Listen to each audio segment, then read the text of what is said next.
This is me, and I just wanted to make a video because I got sick of typing. I know that story is like getting really long, and so I just thought I would finish off by telling you. So the interview, I did the voice or the phone interview, and then after that, I went in and got my $40. When I got there, there was a man who was conducting the interview, and he was like way cool.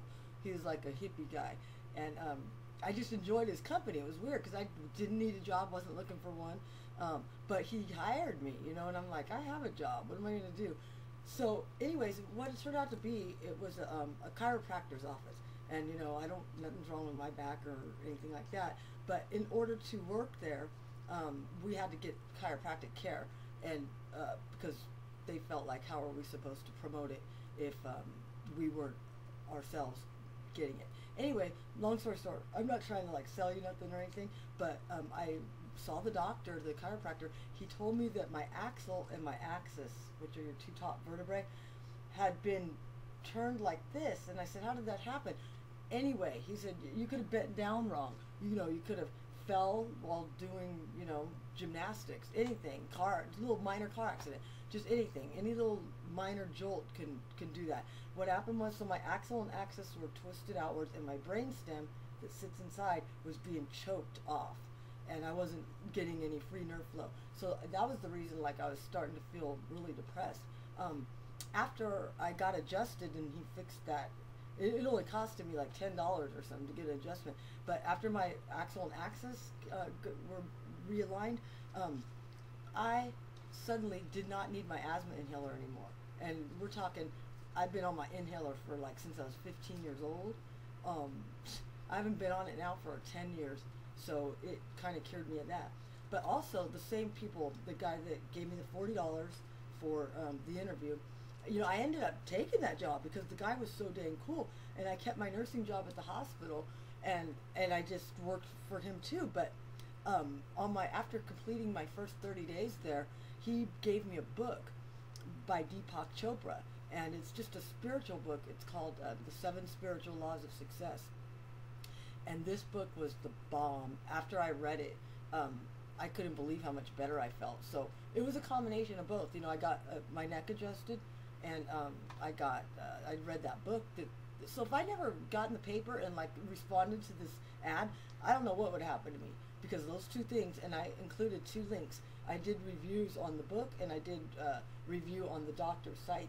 These were done like a year ago, and so they've been up there this whole time. But just click on the links and read them, because very beneficial. But anyway, so that another thing is pamper yourself. A pet, it would be good, but you know, don't get a pet just because you're depressed, because what's going to happen if you run out of energy and you can't walk the dog, or you don't even feed him, or you neglect him? So I wouldn't get a pet, because for your depression, what happens when you get better and you're no longer depressed?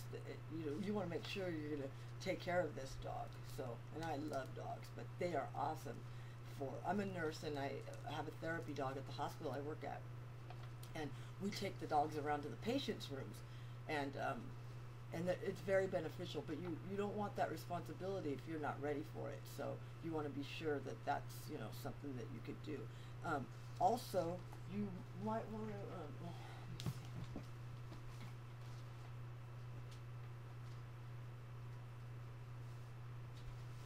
I don't know what town you live in, but pick yourself up a community college class, enroll class, and take like a class, a dance class.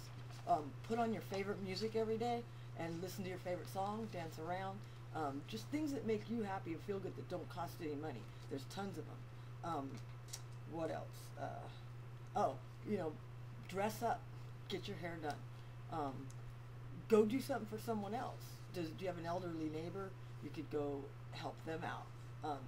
Try to remember things you used to do as a kid when you were little, and that you took joy in, and you just couldn't wait to do after school or whatever. And do them now as an adult. And if that doesn't work, you know, do you have a niece or a nephew or a neighborhood child that you could take to go do things that you used to do as a kid? And maybe just the thought of, or just the motions of taking another child to go do things you did kind of helps you relive that that experience. Also, if your neighbor has a dog, or if you end up getting a dog, find a local dog park in your area, in your town, and take your dog there, because you just got to spend 15 minutes there, and all the other dogs that are there, it's just, it's very, very, very, it just puts a smile on your face. You know, all these little dogs, because they're so innocent, and they love you unconditionally, and they don't know that you're depressed. You know, you see all these dogs running around, all different breeds, and they're kissing you and licking you, and it's just fun. So I recommend going to the dog park. Yeah, but dancing is a good one. Like I said, little outfits. I had all kinds of ideas, and I forgot. But music is a huge one. I don't know if you do karaoke. That's a good thing. But don't drink. That won't help. And don't do drugs. Don't do anything that's going to bring you down. Like, you know, you don't want to get up and clean when you're depressed. Also, what else? Well, I guess I'm just going to leave you with this. I was saving it for last, but this is it's a list. It says recognizing rights, and it's your right as a human being to do these things. Okay. Number 1, be myself. So be yourself. Number 2, refuse requests without feeling selfish. Some people are just, you know, yes people. They can't say no. They start to feel taken advantage of. So, you know, you have the right to refuse a request from anybody, your boyfriend, your mom, you know, anybody, without feeling selfish. Number 3, have my feelings noticed, labeled, and confirmed. That means justified. You have a right to your feelings, and they're yours, and own them. And be competent and proud of my accomplishments. Okay, so that just basically means, you know, be right in your own head and be proud of what you've done, not what you haven't done.